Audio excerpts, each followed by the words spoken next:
¿Qué tal, respetadas y respetados televidentes de Telecaribe? Aquí se inicia otro programa de Semblanzas con Toño Sánchez Jr. y hoy nuestro invitado, todo empieza con él. Cuando tenía 4 años y al niño Dios se le da por regalarle una guitarra, otros instrumentos, y eso le ha producido una fiebre que aún todavía no se le quita. Pianista, guitarrista, bajista, toca también el acordeón, productor, compositor, arreglista, por mencionarle algunos con los que ha estado: Juan Piña, Joe Arroyo, Juan Carlos Coronel, y también ha acompañado y ha grabado con Julio Iglesias, Juanes, Carlos Vives, Ana Gabriel, José Luis Rodríguez, alias El Puma. Mentira, El Puma, va a molestar. Tengo el gusto de presentarles a Chelito de Castro y darle las gracias que nos haya recibido aquí en su casa en Barranquilla. Maestro, mil gracias por regalarnos estos minutos. No, muchas gracias a ustedes por visitarme, y siempre mi casa tiene las puertas abiertas para todos los periodistas. Ah, bueno. Bueno, y así es la cosa. Desde esos 4 años empezó todo. Sí, desde los 4 años el niño Dios me regaló una guitarrita. Pero yo creo que ellos lo hicieron porque todos los regalos fueron instrumentos. Yo creo que yo tenía que estar manifestando constantemente desde antes mi inquietud musical para que hubieran tomado la decisión de darme ese niño Dios puro regalo. Me dio una marimbita, me dio unas maracas, me dio un tamborcito y me dio una guitarra. No hubo carrito. Ah, bueno. Bueno, yo quiero ubicarme en esos tiempos. O sea, los papás no les gustaba que sus hijos fueran músicos. ¿Cómo fue eso aquí en su hogar? Bueno, como en todos, así como tú lo dices, pues, mi papá le llamaba la atención que yo tocara, pero yo creo que más que todo lo quería por hobby, ¿no? Y sobre todo en los años 70, yo me gradué del colegio a finales de los 70. Pues los padres no querían mucho que sus hijos fueran músicos, porque la verdad los músicos había una onda bastante fuerte en la noche y en la profesión de la música. Se despertaba ya todo lo que era la drogadicción y todas esas cosas. Entonces, pues mi papá me trató de intentó persuadirme a estudiar una carrera, ¿no?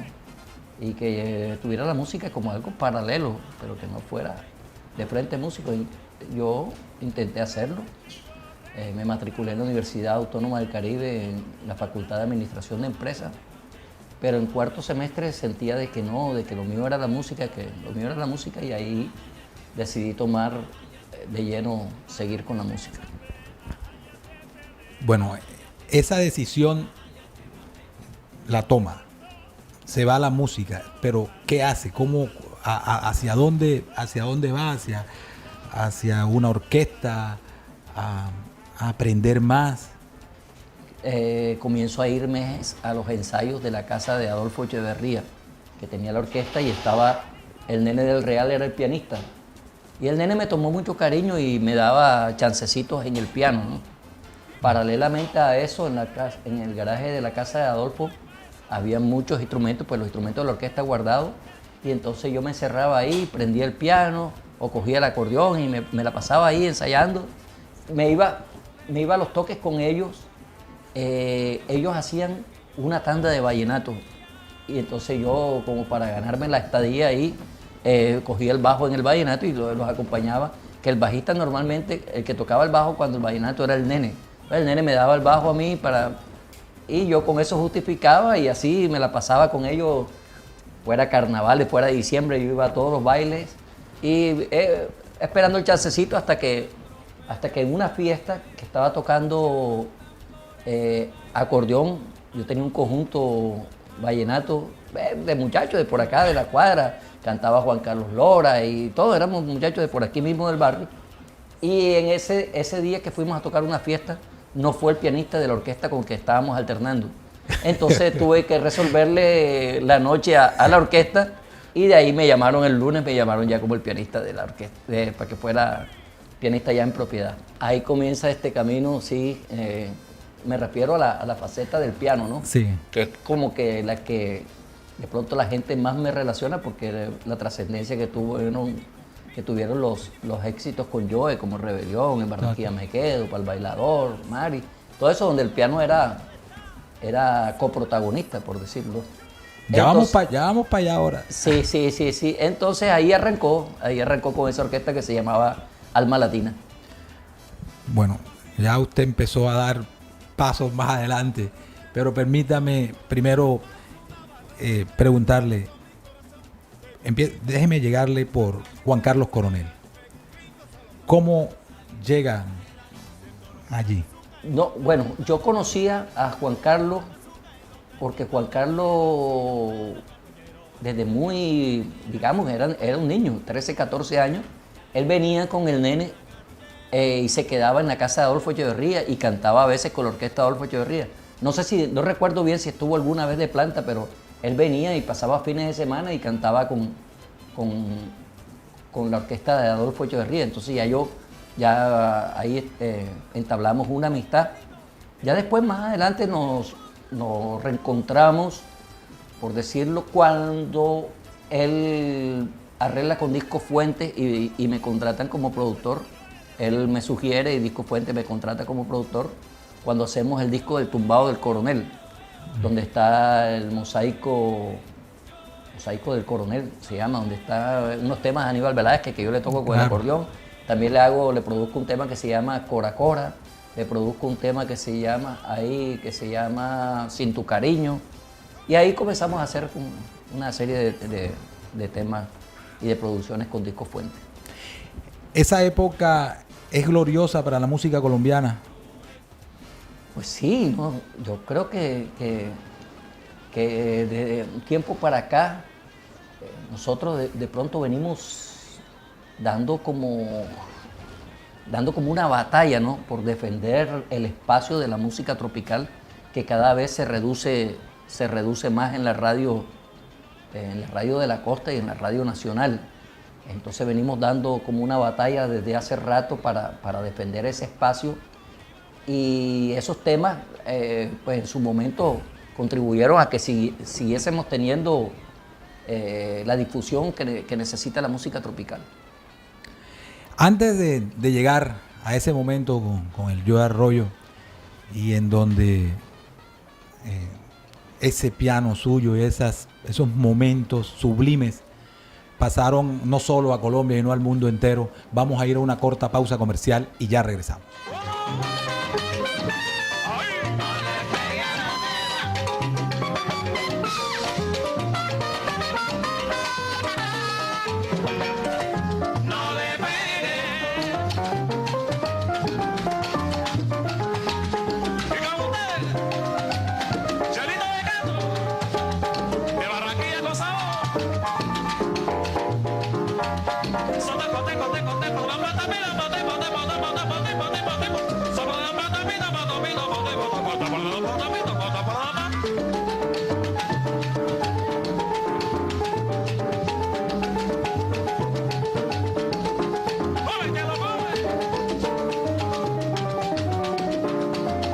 La Cámara de Comercio de Montería lo invita a conquistar nuevos mercados y a hallar clientes potenciales. Renueve su registro mercantil, turístico, entidades sin ánimo de lucro y proponentes. Evite sanciones. Ser Legal Paga. Mayores informes, calle 28, número 461, PBX 781-9292, www.ccmonteria.org.co. Cámara de Comercio de Montería para Córdoba. Apoyamos la cultura empresarial de la región.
Continuamos en Semblanzas y con nuestro invitado, este gran maestro de la música colombiana, como se los dije, pianista, bajista, arreglista, compositor, productor, esa faceta que casi no conocemos de productor, a la cual ya vamos a llegar pronto. ¿Qué se siente ser el hombre del solo de piano más amado, más conocido de Colombia, del Caribe, de Centroamérica, de este hemisferio, de Europa y del mundo? En Rebelión. Bueno, la verdad es que es una satisfacción muy grande. Yo hace 33, vamos como para 34 años que grabamos ese tema. La verdad no pensé que a estas alturas íbamos a estar hablando de eso con la trascendencia con que se hace y de verlo situado entre los solos más importantes de la música salsa de todos los tiempos. Es una satisfacción muy grande. Yo creo que además de una satisfacción, contamos con un poquito de suerte en este aspecto. Cuando sale Rebelión en el año 86, ya la salsa romántica venía como desde el 82 por ahí, abriendo camino y le venía quitando mucho espacio a la salsa rumbera, a la salsa fuerte. Y sin embargo, en el año 86 que salimos con La Rebelión, el tema fue una locura, ¿no? Después hicimos En Barranquilla Me Quedo y otros temas ya con ese tumbado esquinero, con el sabor que tenía el Joe, que iba directamente al bailador.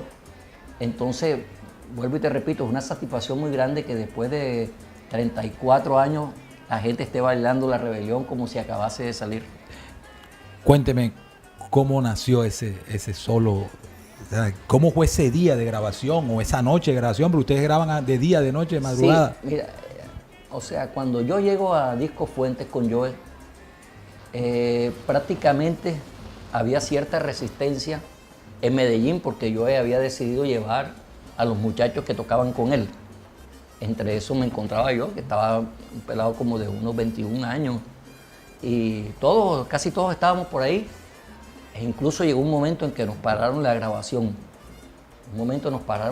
Y se metieron unos músicos de Medellín, de parte del sindicato, a prohibir que nosotros pudiésemos grabar con Joe. La atmósfera estaba bastante difícil. Y tenían allá dos pianistas, en caso tal de que a mí, como decimos los músicos, se me espichara la llanta. Entonces tenían dos pianistas allá y era el primer día de grabación. Yo recuerdo que arrancamos la producción con Musa Original, que lleva el nombre del disco, ¿no? Yo toqué Musa Original, pim. Cuando terminé Musa Original me dijeron, toca el otro. El siguiente fue La Rebelión.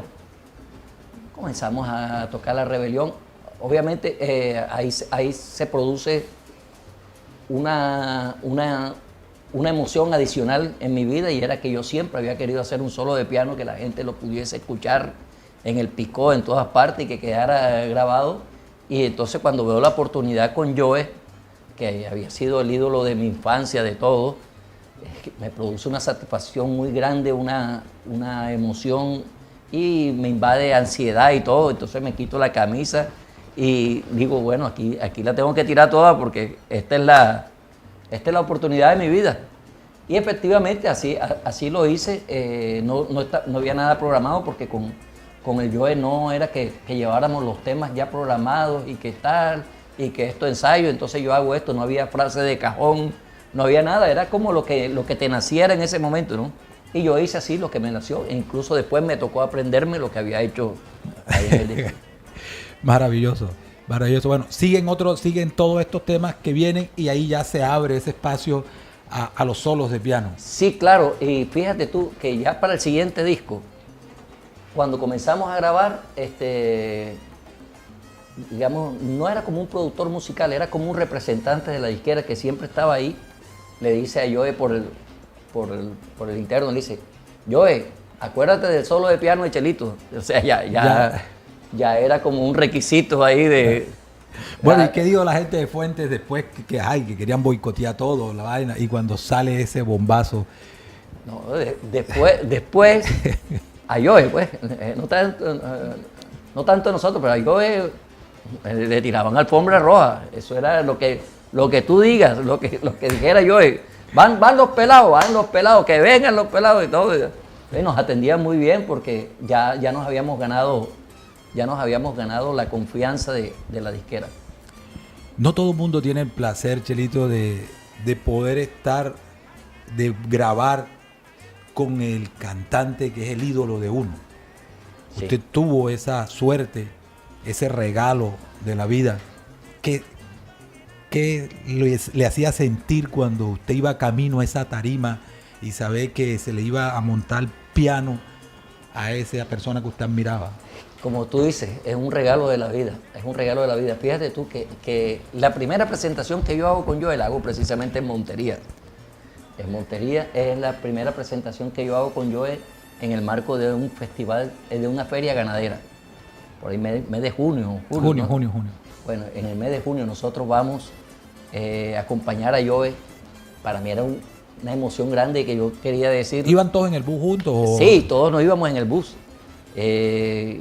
Era muy macondiana la manera como viajábamos porque yo iba cantando, el bus no tenía aire acondicionado, iban las ventanas abajo y todo tenía una connotación especial. Entonces llegamos, yo me acuerdo que llegamos en la mañana, viajamos en la noche y llegamos en la mañanita a Montería. Y yo no di para dormir cuando llegamos a Montería, yo no daba para dormir de la emoción de que en la noche, y yo he referido varias veces esto, que yo a veces quería decirle a alguna persona, ¿tú sabes quién va a tocar el piano con yo esta noche? Yo, sí, yo quería que la gente supiera que yo era el que iba a tocar, porque es que yo había sido, como tú lo dijiste, ídolo de toda mi vida.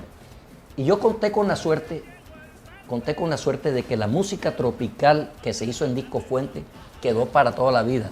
La que se hizo con Disco Fuente desde los 60 hasta los 80 y pico. Esa fue una música tropical que quedó para toda la vida cuando Fruco, Latin Brother, Los Líderes y todo. Y yo alcancé a arañar esa época con los solos de piano y con todo. Pude participar de eso que tanto soñé toda mi vida. Ahora que usted dice Fruco, ¿qué significa para usted Fruco? Mira, yo tengo una admiración muy grande por Fruco y yo lo veía inalcanzable cuando yo estaba niño. Yo recuerdo que cuando había alguna presentación de Fruco que transmitieran por radio, yo inmediatamente la grababa. Y para mí Fruco era grandísimo porque además era productor de Latin Brother, además era productor de Los Líderes, además hacía Piano Negro, una música instrumental que ellos hacían, Wanda Kenya, claro. todo eso. Entonces para mí Fruco era un tipo, una figura muy grande. Hoy en día que cuento con su amistad y que con su cariño y con el aprecio que siento de su parte y que yo le tengo, me parece mentira. Fíjate que hace poco lo invité a una presentación en Medellín, nuestra primera presentación con mi orquesta en Medellín, y fue, y no, para mí era grande tocar Tania, tocar El Ausente, tocar El Caminante, tocar esa música con Fruco, grandísima para mí. Yo creería que es el productor de música tropical más grande que ha tenido Colombia. Alguien dice que, bueno, y le castigan que no nació en la costa atlántica. Sí. No, pero tú sabes que Fruco ama la cultura costeña. Sí. Ama la cultura costeña y él tiene algo de costa porque su abuela era cubana. O sea, tiene algo de Caribe. Claro. Su abuela era cubana y él ama mucho la cultura. Incluso cuando viene por acá cambió un poco el acento paisa. Bueno. Chelito, cuando hacía la presentación del programa, decía que habías estado en grabaciones y habías acompañado a grandes cantantes, Julio Iglesias, Ana Gabriel, José Luis Rodríguez, el Puma. No sé si te acuerdas de Misión Imposible, cuando empezaba Misión Imposible y el tipo iba a escoger a los que iban a ir a la misión y sacaba las cartas de los que iban.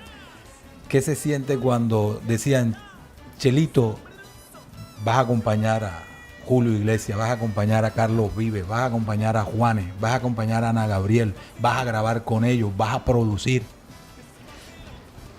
Obviamente es una emoción grande porque en algún momento de tu vida tú los viste inalcanzables. O sea, Julio Iglesias no estaba en mi mente. O sea, en mi mente estaba hasta Yo Arroyo, pero Julio Iglesias no estaba en mi mente para llegar. O sea, la primera grabación con Julio Iglesias fue La Gota Fría, la versión que hizo Julio Iglesias de La Gota Fría. Cuando grabamos eso, salimos de Bogotá varios músicos, el cajero y el guacharaquero de Carlos Vives, yo iba en el acordeón, iba Toño Arnedo en la gaita. Grabamos y salió el sencillo y no salió con créditos.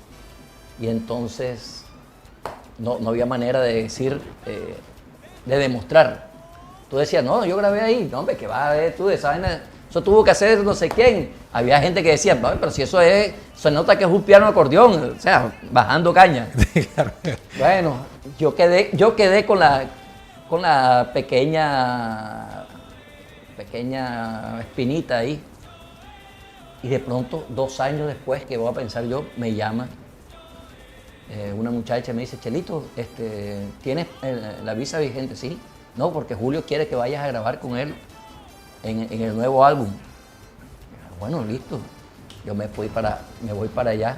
Pero entonces metí una cámara, esa camarita larguita esa, la metí en el estuche del acordeón y me fui con mi acordeón para Miami.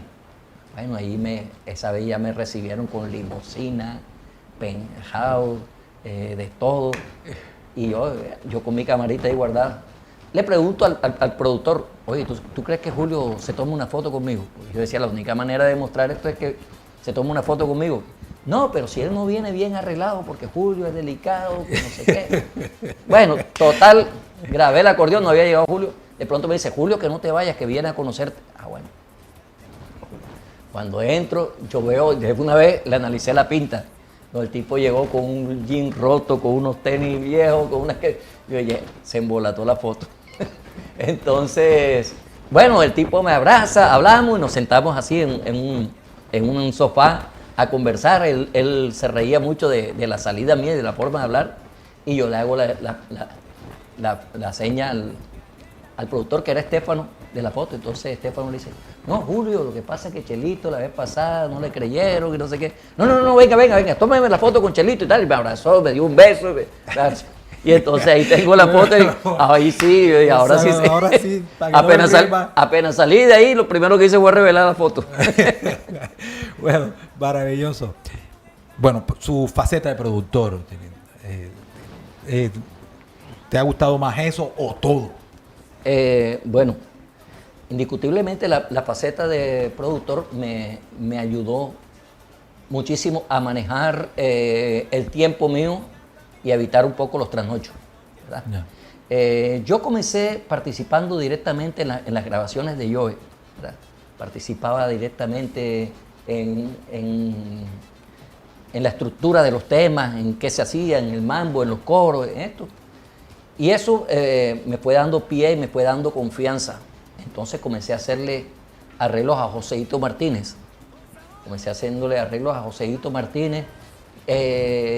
Y a otra gente, a Yolandita, una cantante que se llamaba Yolandita, y comencé a hacer esos pininos.